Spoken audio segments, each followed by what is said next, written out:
Bros. Welcome back. I am John with a J. And I'm Phoenix Ray. And Namaste. we are, as always, the Bodhi Bros here to bring you, well, what the hell are we doing today, Ray? What is on the agenda for today's, what do you want to call it? Podcast-areno. What we're going to do is we're going to do a conscious conversation. We come in here not knowing at all what we're going to talk about. So we pull a card and we let the card dictate the topic of conversation. So it's open to spirit. And today I have be pulling from the Kali Oracle. So maybe the little divine feminine action today. Okay, good. To go with my fancy sunglasses. Now before you pull a card, I have a little surprise for you. Okay. So, as you can see, I have a fancy little Zoom background there. And over my shoulder, there's like a little stag, kind of like a Patronus from Harry Potter, if you will, a little spirit. But over my other shoulder, can't really see him. I can see him. But I let you know before the podcast that I did a little shadow work the other day, little completion process work on myself yesterday. And for those of you not in the know, it's a trauma resolution practice where you take an inner child of sorts. You meet up with, maybe we'll call it, in my particular case, it was an 8-year-old aspect of me that emerged with a traumatic memory that needed resolution. And I took that particular little John and brought him to the safe haven that I created. And at which point at the end of the journey, which there's a lot of steps, definitely look it up on completionprocess.com if you're not already familiar with it. The little version of you can opt to stay in the safe haven or integrate with you, join you back and bring ultimate healing. My 8-year-old version of little John decided to stay and then join me today and asked me if he can hang out with me today outside of the safe. So he wanted to hang out with me all day. So what I've been doing all day, Ray, and I didn't let you know till now because I just wanted to be part of the podcast, so that'd be fun, was I have been hanging out with 8-year-old little me all day, just listening, connecting. When I dropped my partner off at work, he rode with us, came back up, tuning into radio. I'm like, hey, tell me when to stop, like what radio station. So what music he wanted to listen to, just connecting with that 8-year-old that didn't initially want to leave the safe haven, but now is kind of curious, might integrate. And this happens in this process, but you can like be in the middle of your day and feel like this rush of energy or this adjoining spirit force of sorts. And you're like, oh man, maybe that was from the other day. 8-year-old John has decided to integrate. He's just hanging out with me. And I asked him if he wanted to come on the podcast, and he said he'd love to join. So he's over here on the left shoulder, just chilling. Hello. So it's okay. To the show. I didn't know we have a guest today. There we go. So we do have a guest, and hopefully Zoom doesn't realize we have a guest and like give us only 45 minutes and shut us down. But very excited that he's joining us. We can still curse. It's okay. As I've taught little John, it's not what you say, it's how you say it. So here we go into the cards. Okay, so if you do, you can use this as a reading. So if you do have an area in your life that needs some clarification, ask. I'm gonna clear out this old energy. This is what the back of the cards look like. Oh.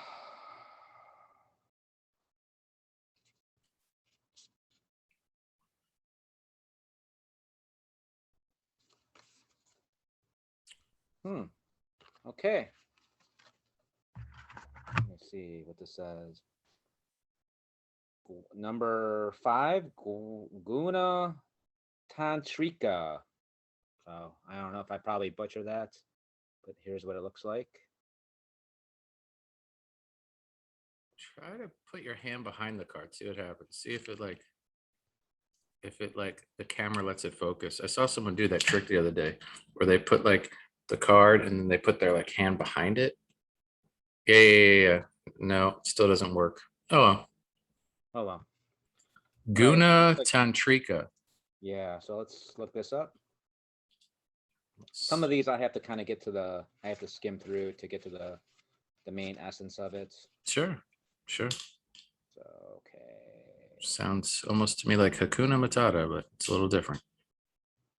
Guna Tantrika. All right, I'm gonna read this top part because there's a top part and then there's like a longer part. So sometimes the top part is the part that really resonates. The Divine Mother manifests the cure for when we feel overwhelmed or confused, or when we are feeling, or when we're falling apart or locked into stagnation. She is the superior medicine. Even when we may not be sure what is needed to bring ourselves back into balance, she holds the answers. Tune into your heart, and there you will find her sacred prescription. Trust your inner guiding sense of what to do or not to do next. Trust that a better order is being established. So I'm also going to read another part here. Sure.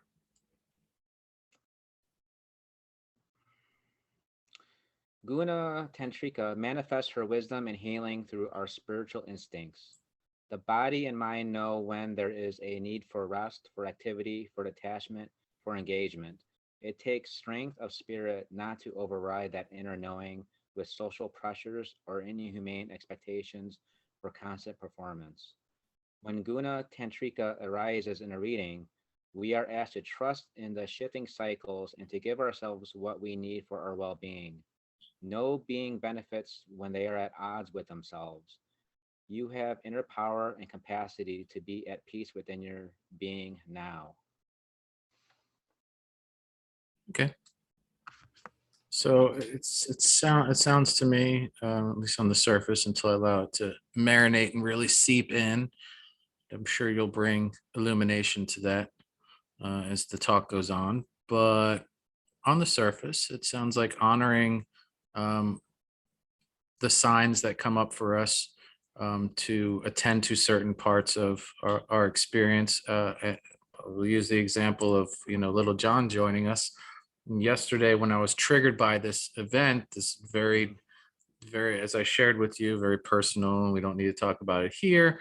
But just really, just infuriating and just heartbreaking event. My partner suggested doing the completion process, and I met her initially with resistance, and I'm like, I gotta do shadow work again. I don't want to I gotta sit here and take time out of my day to. And then as I thought about that, I'm like, man, that does not sound very self-loving. Like, yes, tend to this part. Like, here's the sign. She's offering you loving guidance into something that might benefit you. Right. And when I dropped her off at work, I came back home, and instead of parking my ass in front of the TV, I sat down in a comfortable place and I was like, let's do this. And I hadn't done this for myself in a while. And every time I do spend the time to do this, it's always so magical and wonderful, and lots of tears and healing. And it brought us to today where little John's on the show, right? And even that part that came up, and I was like, is this happening? Like, I've never spent all day with any of my inner children. And I was like, you know what, I'm in this groove of honoring what's coming up for me and loving myself in ways that make sense and aren't just the opposite. Like I said, oh God, I'm gonna work, blah, blah, blah, blah, blah, but more loving dialogue. And I was like, why wouldn't I want to hang out with 8-year-old me? And the conversations all day and the fun, the music in the car and hanging out here with you, it's been a fucking magical day, man. And it's really been nice to connect with that inner guidance. It said the message said connect to your heart, your inner guidance. There's nothing more inner heart connected and inner more guidance related than your inner children begging for attention, begging for healing, Right. and loving presence and awareness. And so, I mean, that's honor what comes up. I mean, like that's what I get from it. What do Yeah, you get? that's kind of what I got too. Just honor those feelings that come up, and sometimes, sometimes we need to take a step back. We need to rest. Honor that feeling that come, honoring those feelings as they arise, and not trying to bulldoze those or bypass them and push through those things. And um, Sometimes we need to listen to our inner child.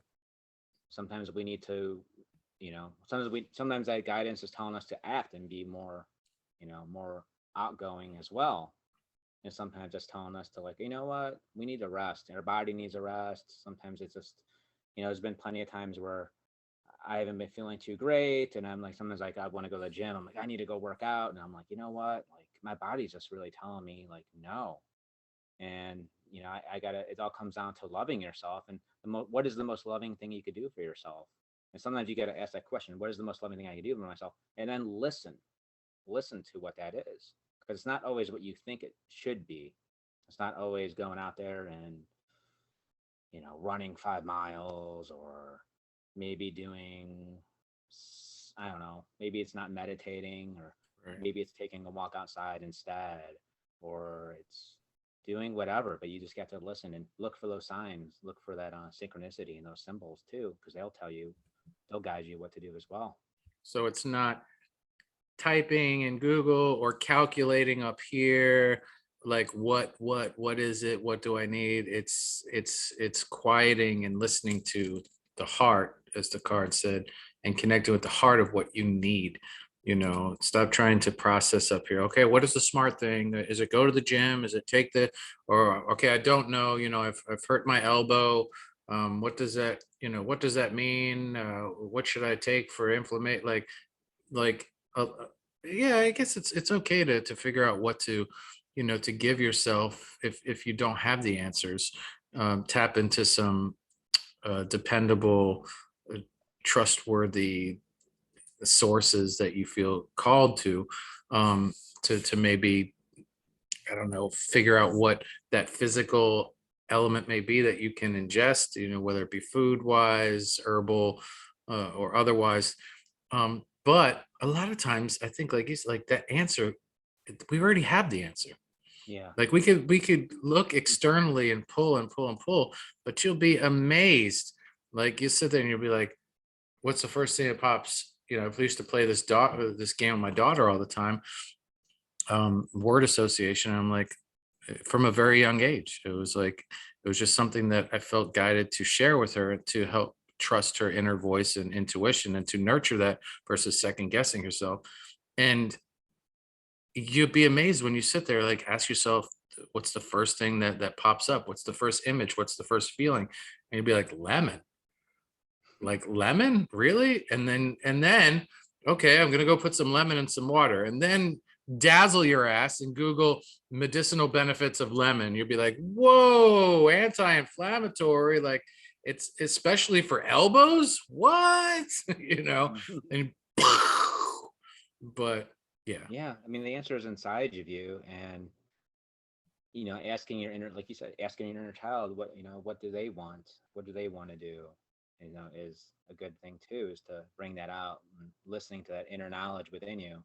And it reminds me a little bit of a Ramdas story that he told one time, that he said he ran out to the cabin in the woods, and he was going to do, like, I don't know, 3 days of meditation in the woods in this cabin. And he had it all set up in his mind, I'm going to meditate and blah blah blah. And he got there, and I guess he didn't have a TV, but when in the cabin there was a TV, and he ended up watching the news, and there were some beers in the fridge. So he ended up just drinking beers and watching TV, and he's like, I'm here to meditate. So he put the TV in the closet and try to meditate. But then he was, no, well, maybe I'll just watch the news, and he, I guess, ended up being that 3 days. All he did was watch TV and drink beer, and that's just really, I guess, inside that's really what he needed, was just to unwind and relax. And it's okay to take part in some of those things. Some of that part is, loving yourself and just enjoying yourself. There's nothing wrong with that. You don't always have to be, as a spiritual person. Sometimes we have these things like, oh, I'm too spiritual for this. I'm too spiritual to watch TV, or I'm too spiritual to go to the movies, and that's three-dimensional.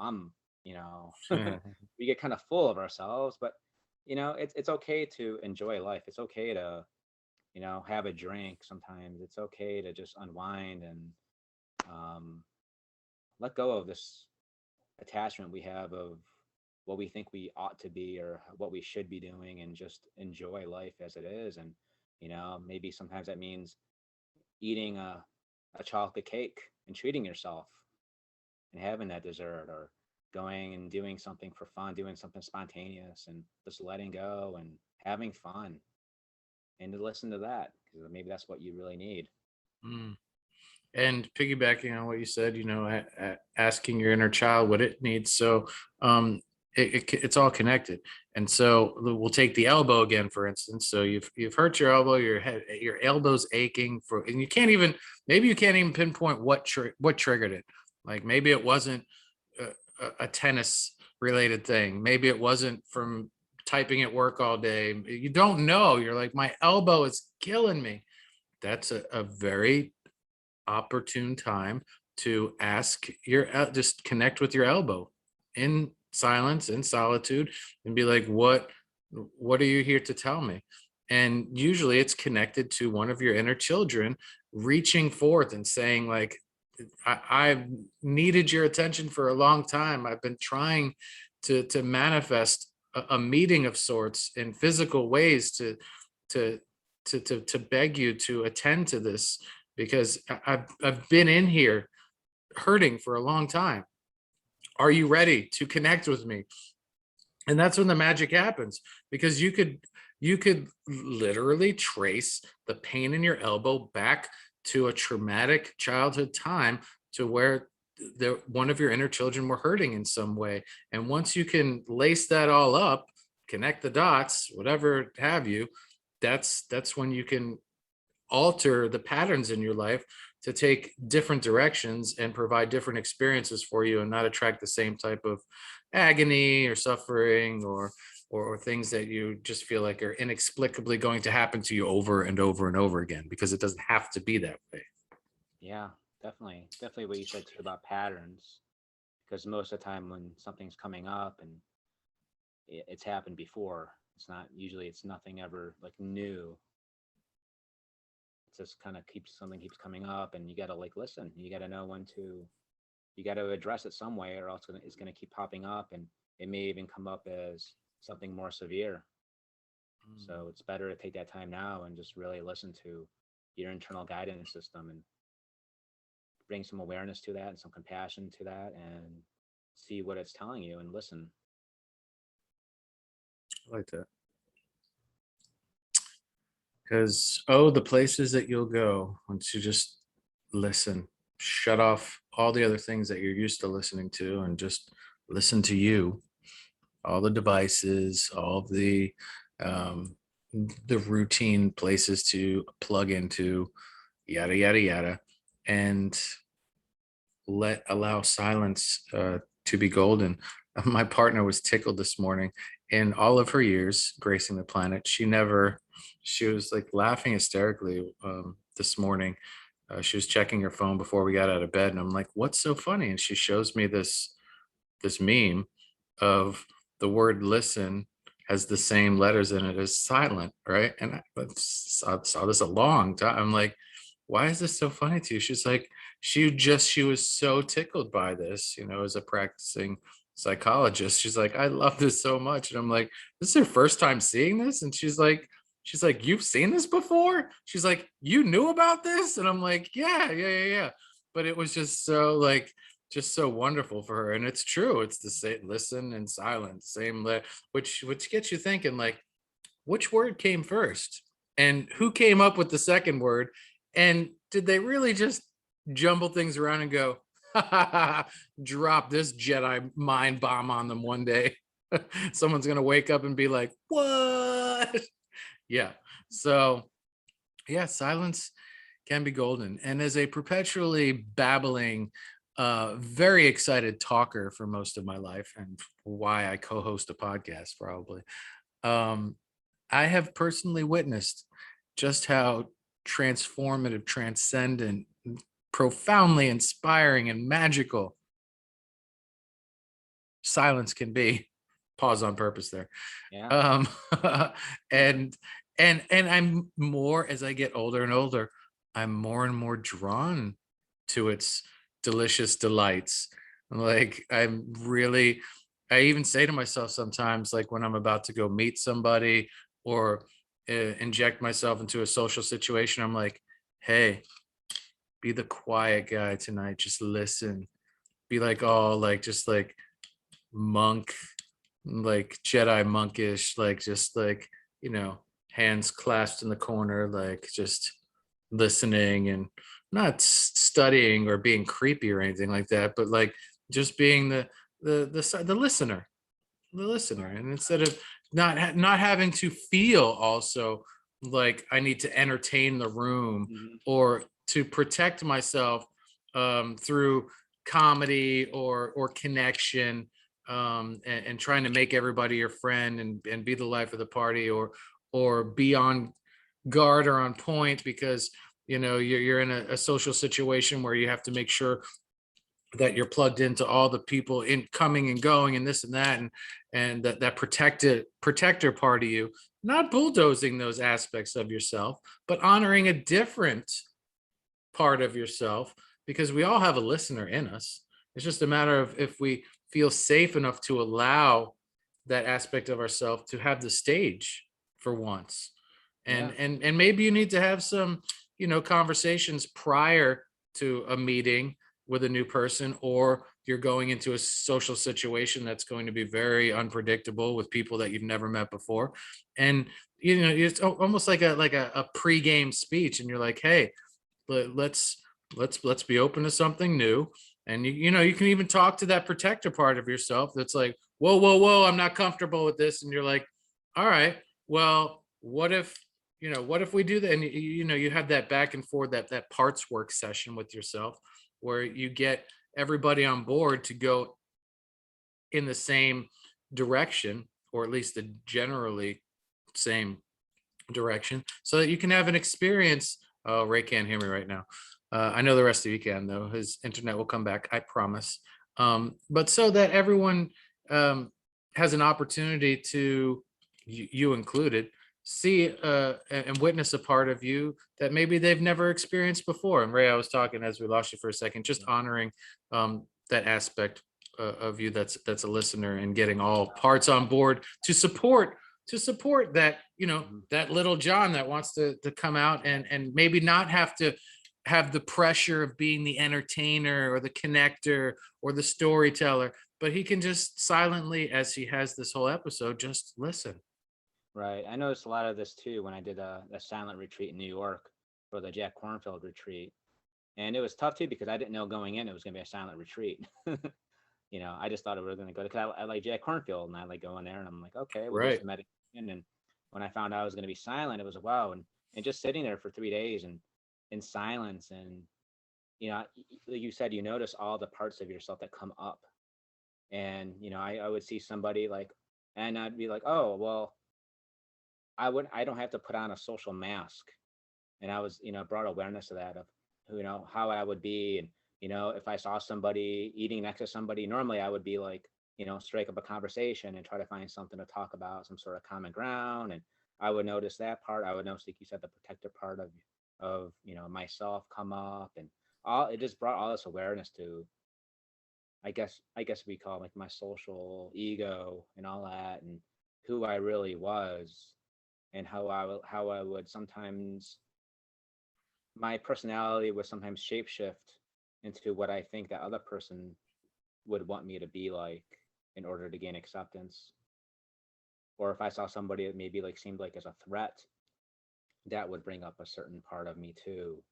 You know, or if I saw somebody that I wanted to impress, like somebody I was attracted to, that would Mm, bring up a part of me as well. So it really has brought awareness on all those different social parts of myself that like normally I wouldn't be able to, because they would just come up and I would just, you know, thrust into a social situation, you know, because it was a silent meditation, a silent retreat, I didn't have to um I didn't have to be anything other than myself and just observe that stuff. So it was a very profound experience for me, just sitting it's there in silence for 3 days. And um a lot of growth came from that.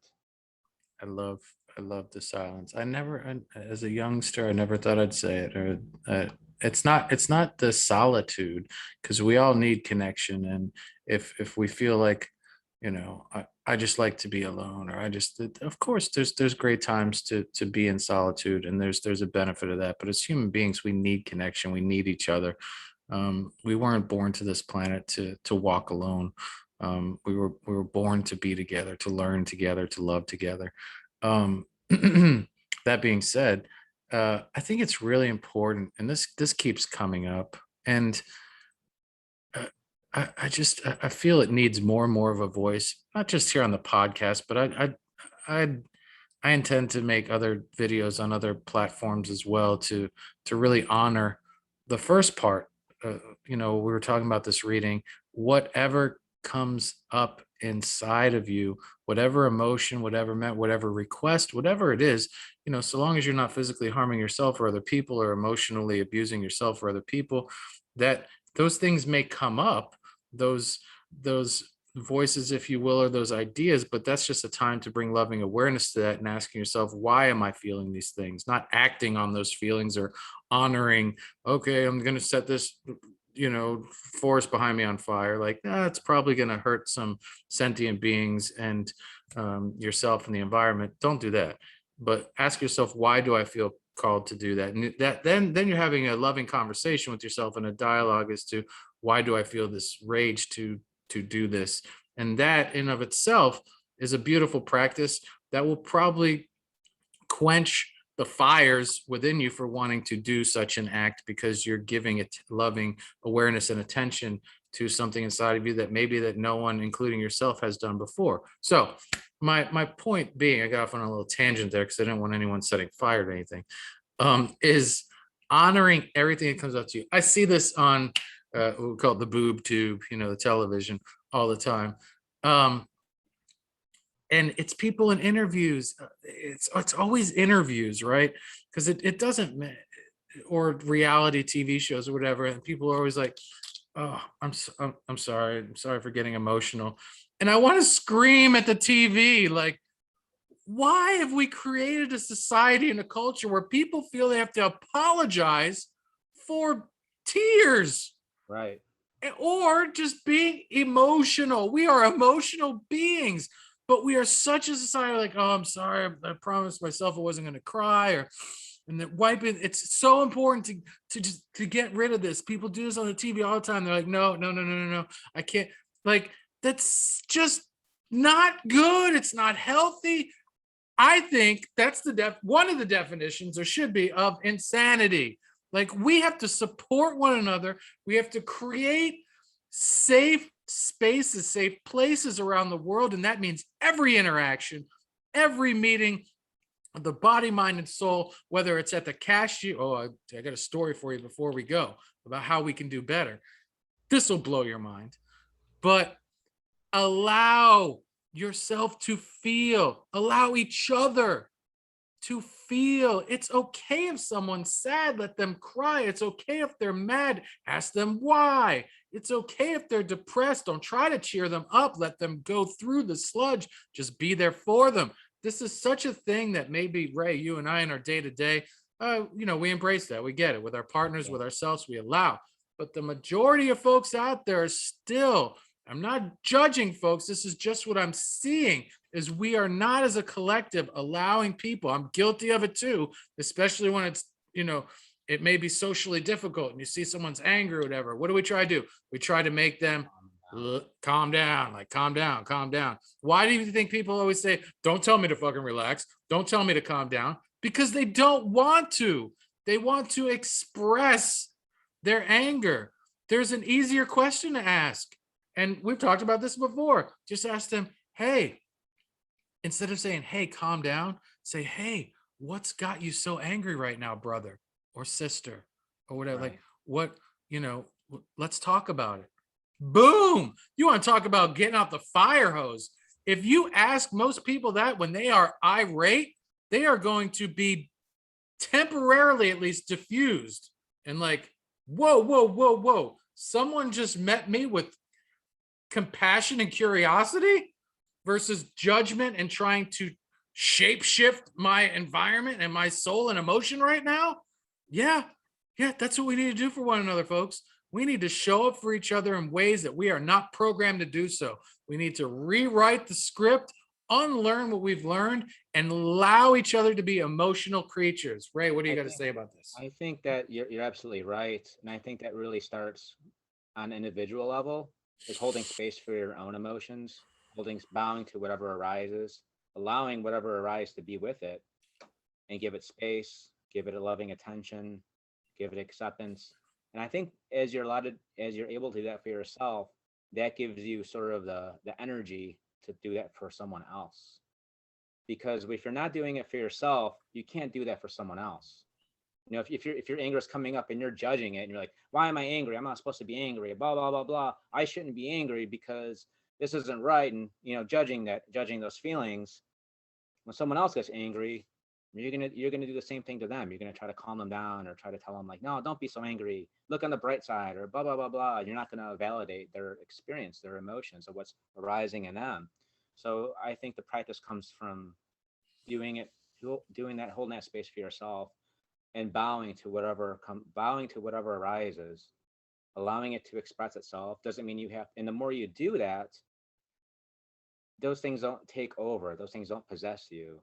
Like that anger, let's say that some rage comes up, instead of like, when you don't allow it, when you try to suppress it, it comes back stronger, and it takes you over, and that's when you burn something down, or you do something stupid or whatever, and because you don't have that awareness to go with your those emotions, those feelings. But when you bring that a feeling and you hold space for it, and that rage comes up, you kind of put it, you kind of build space around it. You let it kind of burns itself out, it dissipates, and you allow it to express, like, why, like you said, like, why do you feel this way?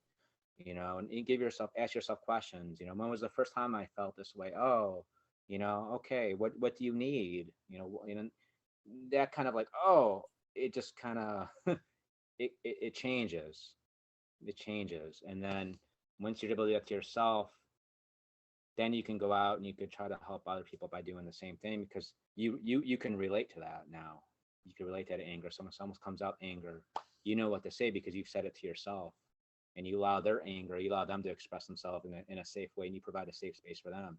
But you have to be able to provide a safe space to yourself first, though. Right. So first and foremost, you rewrite the program for your internal dialogue, and then when you go out into the world, it becomes second nature, because now you're not telling yourself, "Oh, cheer up, John," like, this too shall pass, or all those dismissive things, like, "Hey, at least you have a roof over your head," or just this stuff that's just not validating. But when you learn to validate yourself, you learn to be present with your everything that comes up. I think inherently, when you go out in the world, eventually you're like, "Oh shit, I can do this for other people too." In fact, that's probably what they need and want and don't even know, because they're so used to getting the opposite.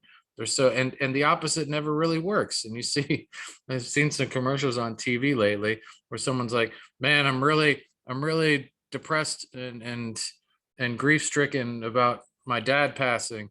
And then, they say something like, "And my buddy told me I should take up golf." like because that's peaceful and relaxing, and maybe I can, like, feel better. And it's some type of commercial about therapy, like online therapy, I think, or something like that, or teletherapy or whatever. But this is a very valid thing here. Like, we do that to each other all the time. We Yeah. invalidate each other's feelings, or we try to make them more comfortable for us. And we are master projectors. And we talk about honoring things, even when you're out for a walk, right? And as a perpetually paranoid person for most of my life, I when I don't know someone or whatever, I'm instantly thinking, okay, is this person safe, or do they want me to wave? Do they want me to just nod my head? Do they want me to, like, when I'm out walking, I pass someone that's walking as well, or riding a bike or a skateboard or whatever, and that connector in me, that lover in me, that community builder, that person that loves people, not the aspect of me that's terrified of people, but the one that loves them, is like, it becomes this battle, like, yeah, just wave, like, or just smile. And the other part's like, just look the other way, dude, this person looks scary. Like, I don't trust this person, they look like they have a scowl. It's really kind of funny, because a lot of times I'll just say fuck it, and I'll, like, smile and wave, and then this person who at one time approaching me on the bike or whatever looked like some hideous gargoyle pedaling this like devil machine toward me and my ultimate demise, lightens up, and they're like taking their one hand off the bike and actually waving, right? This doesn't happen every time, but sometimes, and you're like, oh, and you see a side of them or part of them where you're like, wow, that actually looks like a pretty cool dude that I could be friends with. Like, turn around, come back, let's be friends. Never do that to take it that far. But it instantly, the moments transform because you allow a certain aspect of yourself to come out. And again, it can be a battle because there's one aspect that's saying, I'm terrified. And the other one's like, let's make a friend or roll the dice.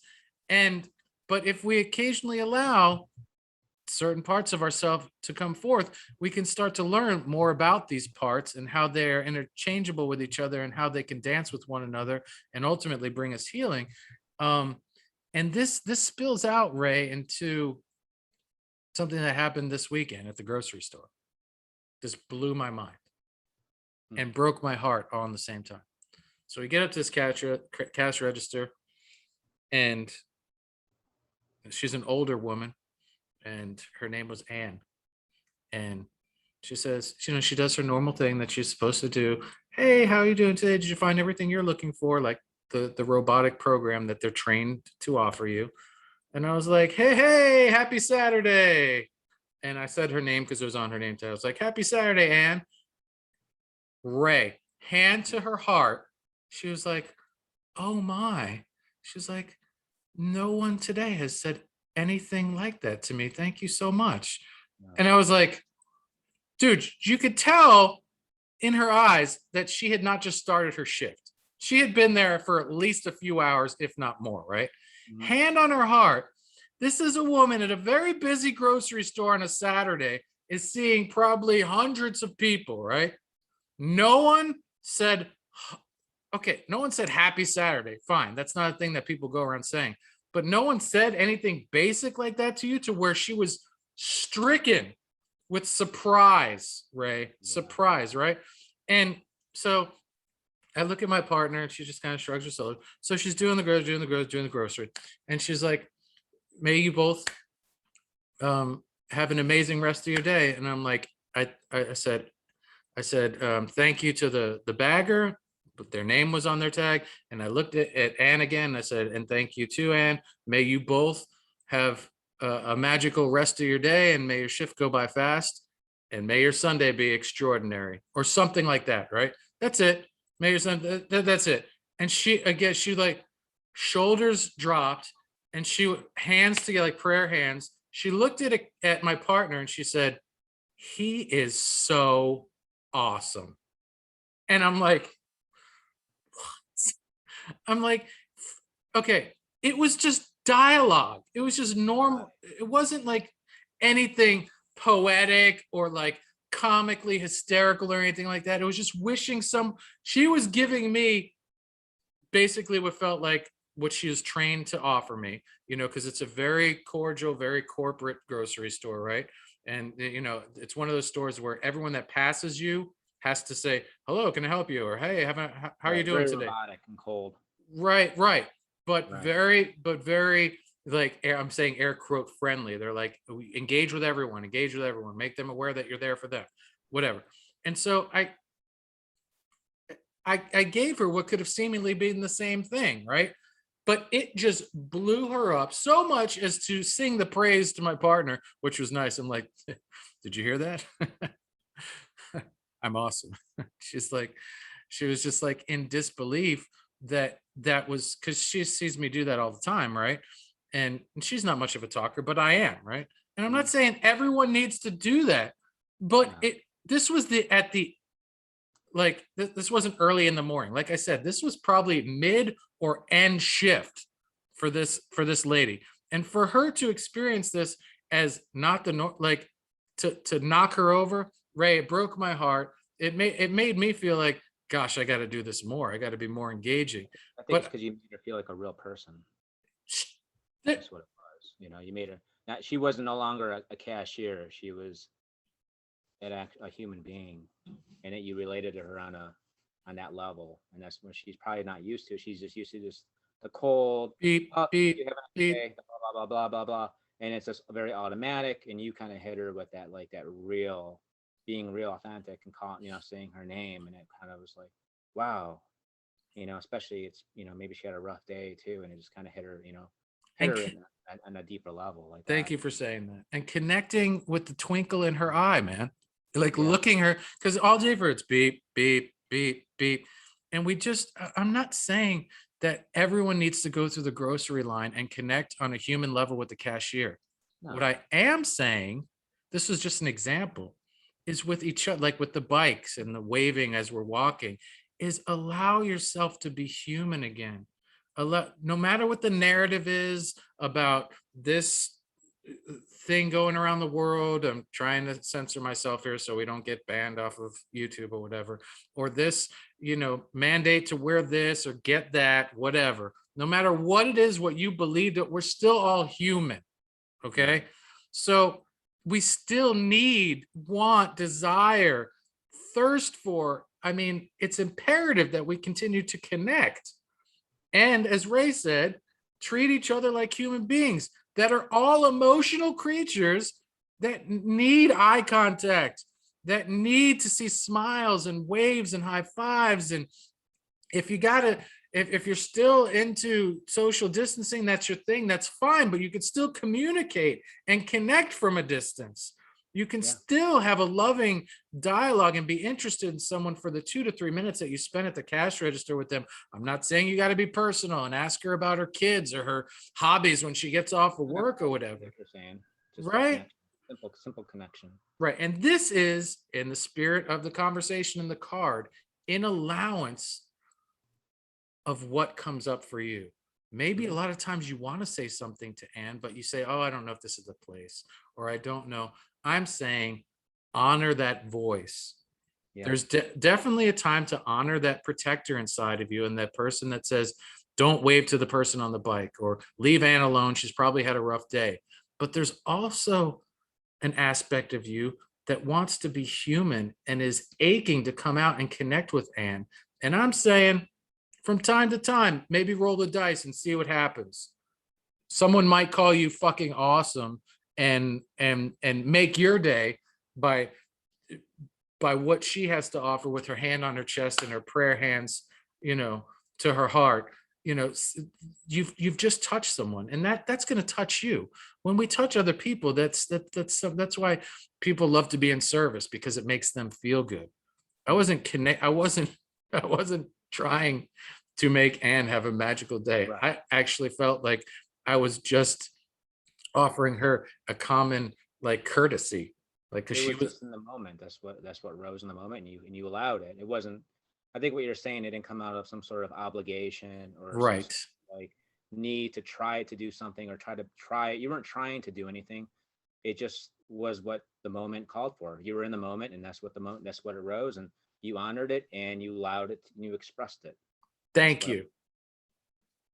Thank you for validating that, because that's exactly what it felt like.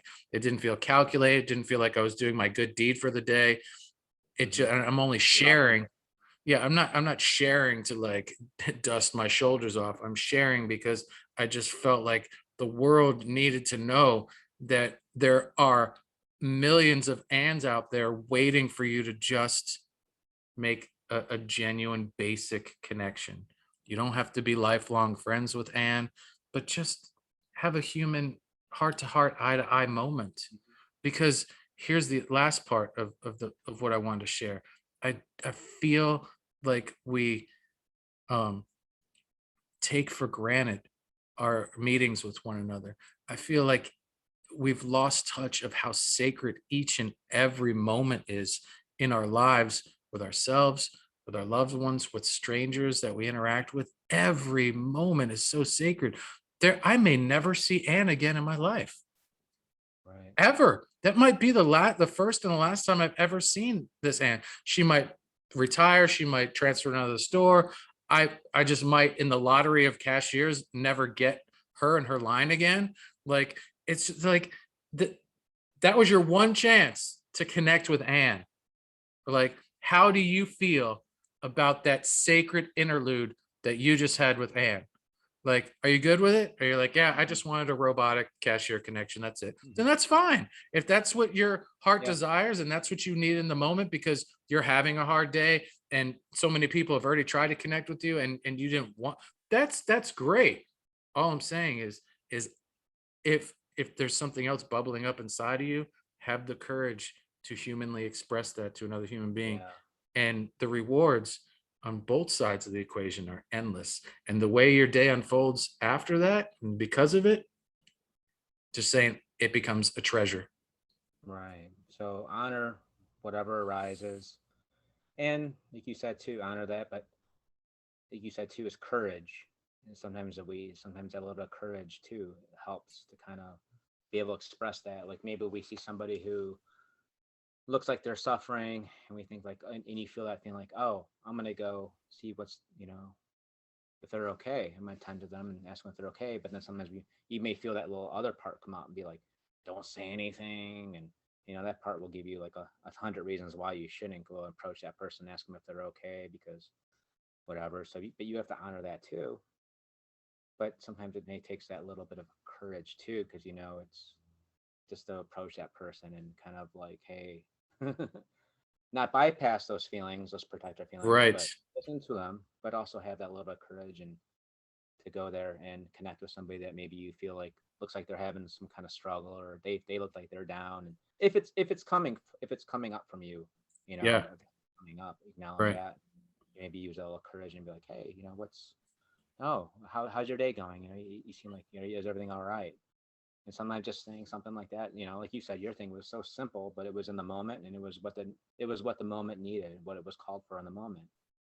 And to allow that, and have that maybe that little bit of courage to express those things and put yourself out there a little bit too, and not always let that fear voice pull you back. Right, because that's the one that runs the show typically, man. As we're talking about, what's that? Yeah, the fear a lot of times is what runs the show. Yeah, man. As we talk about honoring what comes up, and Ray's like, don't bypass or bulldoze the protector element that comes up. That's just the one that's always typically in charge.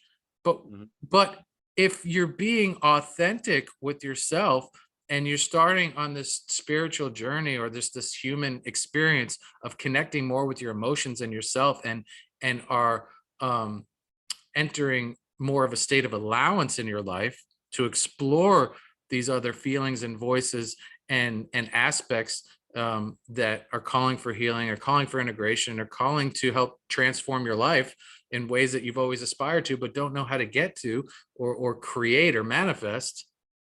Here's the thing, that might be the quiet voice, that the protective voice is like, don't go talk to that person, don't do it, it's gonna, no good's gonna come from that, and they're gonna be needy, and they're gonna be what, and they're gonna be, they're gonna fuck you up, and they're gonna, but there's a little voice saying, maybe just go ask them if they need someone to sit with them, or if they're okay, or if they need any help, right? All you're doing is flipping the script, and you've always listened to this one. This one isn't less important. This one's not going to screw your world up. It's just a different voice. And maybe at this time in your life, you're ready, as Ray said, to have the courage to just allow this voice to be a little louder. And just, okay, I hear you. If we're always just honoring this voice and not honoring this, it's not really, there's no, it doesn't seem fair. It seems like this voice should be just as important as this voice. Right. This one's just so used to run the show, and we've allowed it to run the show. But if this one starts coming up, I think that's maybe that's what free will really is the will to decide which voice you want to listen to. I really like the sound of that. And it's something you notice too, is when spirit talks, let's say that, I guess it's the voice of higher consciousness versus the voice of fear. The fear will always kind of like, blah, blah, blah, like you said, give all these reasons and justifications why you shouldn't do this and everything that could go wrong. And usually the voice of spirit is very just quick. It's like a simple sentence. It's very like, say hi to that person. Right.